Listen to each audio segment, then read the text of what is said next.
నమస్కారం, నా పేరు గీత. Welcome to CJRTV. తాజా వార్తల విషయానికి వస్తే, ముఖ్యమంత్రి రేవంత్ రెడ్డి మరో సంచలన ప్రకటన చేశారు. హైదరాబాద్ పాతబస్తీని అభివృద్ధి చేయడానికి కాంగ్రెస్ ప్రభుత్వం పూర్తి స్థాయిలో దృష్టి సారించిందని స్పష్టం చేశారు. ఈ క్రమంలోనే హైదరాబాద్ నగరంలోని ప్రతి గల్లీని అభివృద్ధి చేసే బాధ్యత తమదేనని తేల్చి చెప్పారు. ఈ క్రమంలోనే పాతబస్తీ వాసుల ట్రాఫిక్ కష్టాలను తీర్చేందుకు మెట్రో ఫేజ్ 2ను తీసుకువస్తున్నామని రేవంత్ రెడ్డి చెప్పారు. కులీకుతుబ్షాహీల నుంచి నిజాం వరకు హైదరాబాద్ నగరాన్ని అభివృద్ధి చేసేందుకు కృషి చేశారని గుర్తు చేశారు. ఈ సందర్భంగానే హైదరాబాద్ నగర ప్రతిష్టను నిలబెట్టేందుకు మరిన్ని అభివృద్ధి కార్యక్రమాలతో తమ ప్రభుత్వం సిద్ధంగా ఉందని సీఎం రేవంత్ రెడ్డి స్పష్టం చేశారు. హైదరాబాద్ మెట్రో ఫేజ్ 2లో భాగంగా NGBS నుంచి ఫలక్నుమా వరకు 5.5 కిలోమీటర్ల మేర పాతబస్తీ మెట్రో రైలు ప్రాజెక్టుకు శంకుస్థాపన చేసిన ముఖ్యమంత్రి రేవంత్ రెడ్డి ఓల్డ్ సిటీ అభివృద్ధికి తమ ప్రభుత్వం చిత్తశుద్ధితో పనిచేస్తుందని వెల్లడించారు. 4 ఏళ్లలో పాతబస్తీ మెట్రో రైలు ప్రాజెక్టు పూర్తి చేసి ప్రయాణాలు ప్రారంభిస్తామని తేల్చి చెప్పారు. రాష్ట్రంలో ఎన్నికలు వచ్చినప్పుడే రాజకీయాలు చేస్తామని, ఆ తర్వాత రాష్ట్ర అభివృద్ధిపైనే పూర్తి స్థాయిలో దృష్టి సారిస్తామని తెలిపారు. ఈ సందర్భంగా ఇది ఓల్డ్ సిటీ కాదు, ఒరిజినల్ హైదరాబాద్ సిటీ అని రేవంత్ రెడ్డి స్పష్టం చేశారు. ఈ ఒరిజినల్ సిటీని పూర్తి స్థాయిలో అభివృద్ధి చేసేందుకు కాంగ్రెస్ ప్రభుత్వం నిరంతరం కృషి చేస్తుందని హామీ ఇచ్చారు. హైదరాబాద్ అభివృద్ధి కోసం MIM పార్టీతో కలిసి పనిచేస్తామని తెలిపారు. హైదరాబాద్ అభివృద్ధికి 2050 వైబ్రంట్ మాస్టర్ ప్లాన్ తయారు చేస్తున్నామని, పాతబస్తీలో రోడ్ల విస్తరణకు 200 కోట్లు కేటాయించినట్లు తెలిపారు.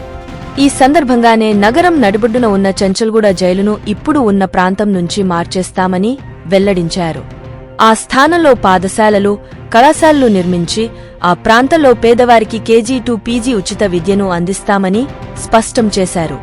అంతేకాకుండా మూసీ పరివాహక ప్రాంతాన్ని అభివృద్ధి చేసేందుకు మాస్టర్ ప్లాన్ రూపొందిస్తున్నామని ముఖ్యమంత్రి రేవంత్ రెడ్డి స్పష్టం చేశారు. దీనికోసం ఇప్పటికే లండన్లోని థేమ్స్ నగరాన్ని హైదరాబాద్ ఎంపీ అక్బరుద్దీన్ ఓవైసీతో కలిసి సందర్శించిన విషయాన్ని రేవంత్ గుర్తు చేశారు. గండిపేట నుంచి నగరంలోని 55 కిలోమీటర్ల పరిధిలో మూసీ నదీ పరివాహక ప్రాంతాన్ని సుందరంగా తీర్చిదిద్దుతామని స్పష్టం చేశారు. పేద, మధ్యతరగతి ప్రజల కోసం మెట్రో ఫేజ్ 2ను తీసుకొస్తున్నట్లు స్పష్టం చేశారు.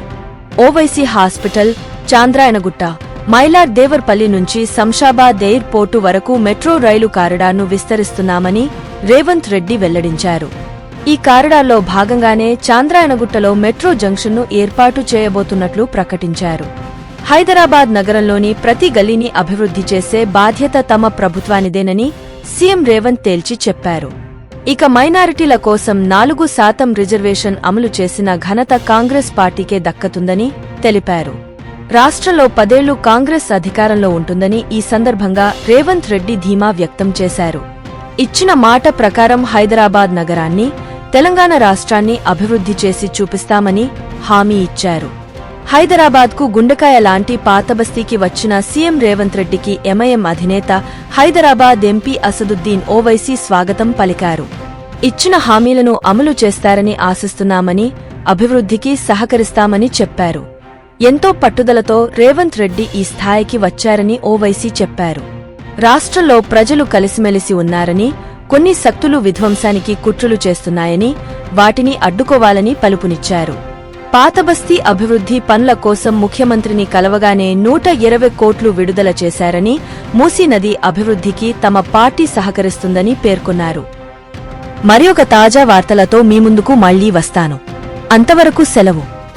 CJRTVని సబ్స్క్రైబ్ చేయండి. ఈ వీడియోను లైక్ చేయడం మరియు షేర్ చేయడం మర్చిపోవద్దు.